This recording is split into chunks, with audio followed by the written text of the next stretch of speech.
পৃথিবীতে এমন একজন মানুষ ছিলেন যিনি নিজের জন্য নয়, কেঁদেছেন উম্মতের জন্য। গভীর রাতে যখন সকল মানুষ ঘুমিয়ে রয়েছে, তখন এই মানুষটি আল্লাহ তাআলার কাছে দোয়া করেছেন। তিনি বলেছেন তার প্রত্যেকটা উম্মতকে যেন ক্ষমা করে দেওয়া হয়, তার প্রত্যেকটা উম্মতের দুনিয়াবী জীবন আল্লাহ তাআলা যেন সহজ করে দেন। এটা বলে দোয়া করেছেন এবং চোখের পানি ফেলেছেন। এই মানুষটি তায়েফের ময়দানে তার উম্মতের জন্য, তার উম্মতের কল্যাণের জন্য, তার উম্মতকে জাহান্নাম থেকে বাঁচানোর জন্য নিজের শরীর থেকে রক্ত ঝরিয়েছেন, যেই রক্তের কারণে তার জুতা মোবারক তার শরীরের সাথে আটকে গেছে। এই মানুষটি উহুদের ময়দানে যুদ্ধ করেছিলেন দিন প্রতিষ্ঠা করার জন্য, তার উম্মতদেরকে নাজাতের পথ দেখানোর জন্য। যেই যুদ্ধের কারণে সে অনেক আহত হয়েছেন, তার দান মোবারক শহীদ হয়েছে। জিব্রাইল তার কাছে প্রশ্ন করেছে, তার কাছে বলেছে যে আপনি শুধু একবার অনুমতি দেন, এই সমস্ত মানুষদেরকে আমি ধ্বংস করে দেই। তখন আমার প্রিয় নবী বলেন, যদি আমার উম্মতদেরকে বদদোয়া দেই তাহলে তারা তো ধ্বংস হয়ে যাবে, তারা জাহান্নামে চলে যাবে, আর আমার উম্মত জাহান্নামে চলে যাবে। আমি নবী হয়ে এটা কখনো সহ্য করতে পারবো না, অতএব আমি তাদেরকে কখনোই বদদোয়া দিতে পারবো না। এই ছিলেন আমার প্রিয় নবী হযরত মুহাম্মদ সাল্লাল্লাহু আলাইহি ওয়াসাল্লাম, যাকে বিভিন্নভাবে নির্যাতন করা হয়েছে, বিভিন্নভাবে কষ্ট দেওয়া হয়েছে, অন্যায় অবিচার করা হয়েছে, কিন্তু তারপরও সে কখনো তার উম্মতদেরকে বদদোয়া দেননি।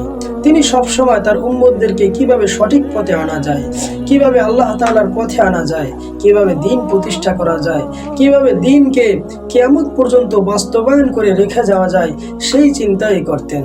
কিন্তু আজ সেই দিন আমরা পেয়ে, সেই ধর্ম আমরা পেয়ে, এই পূর্ণাঙ্গ ইসলামকে আমরা আজ কোনো গুরুত্ব দিচ্ছি না।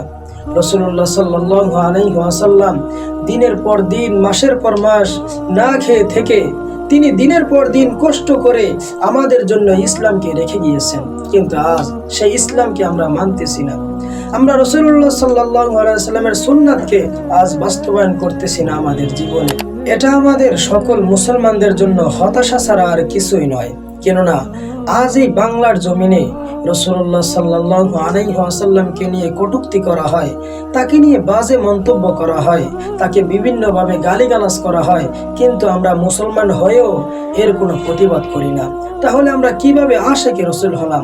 আমরা সবাই তো বলি আমরা রাসূলুল্লাহ সাল্লাল্লাহু আলাইহি ওয়াসাল্লামকে ভালোবাসি, আমরা তার সুন্নাতকে ভালোবাসি, তার রেখে যাওয়া এই দিনকে আমরা ভালোবাসি। কিন্তু ভালোবাসার প্রতিফলন যদি এমন হয় যার মাধ্যমে বোঝা যায় যে আমরা আল্লাহ তাআলার দিনকে ইগনোর করছি, আমরা রাসূলুল্লাহ সাল্লাল্লাহু আলাইহি ওয়াসাল্লামের দিনকে, আমরা রাসূলুল্লাহ সাল্লাল্লাহু আলাইহি ওয়াসাল্লামের সুন্নাতকে ইগনোর করছি, তাহলে সেটাকে ভালোবাসা বলা হয় না। তাহলে সেটাকে বলা হয় নিজের সুবিধা অনুযায়ী, নিজের পছন্দ অনুযায়ী কোনো একটাকে গ্রহণ করে নেওয়া। অতএব আল্লাহ তাআলা আমাদেরকে দুনিয়াতে পাঠিয়েছেন তার প্রতিনিধিত্ব করার জন্য, তার ইবাদত করার জন্য, তার হুকুম আহকাম বিধিবিধানগুলো এই দুনিয়ার জমিনে বাস্তবায়ন করার জন্য। অতএব আল্লাহ রাসূল সাল্লাল্লাহু আলাইহি ওয়াসাল্লাম তিনি দুনিয়াতে থাকা অবস্থায় যা কিছু করেছেন সব হচ্ছে আমাদের সকলের জন্য শিক্ষা। তিনি যা কিছু করেছেন সেটা আমাদের জীবনে বাস্তবায়ন করা। রাসূলুল্লাহ সাল্লাল্লাহু আলাইহি ওয়াসাল্লাম হাশরের ময়দানে হাউজের কাউসারের পাশে দাঁড়িয়ে যাবেন, তার প্রত্যেকটা বান্দাকে ধরে ধরে তিনি হাউজে কাউসারের পানি পান করাবেন। আমরা যেন সেই লাইনে, যে পানি পান করাবেন সেই পানি পান করানোর লাইনে যেন থাকতে পারি, সেই রকম আমল করা আমাদের সকলের মুসলমানের জন্য অত্যন্ত জরুরি। কেননা আমরা সকলেই আশাবাদী আমরা একদিন জান্নাতি হব, আমরা সকলেই আশাবাদী যে আমার উপর একদিন আল্লাহ তাআলা সন্তুষ্ট হবেন।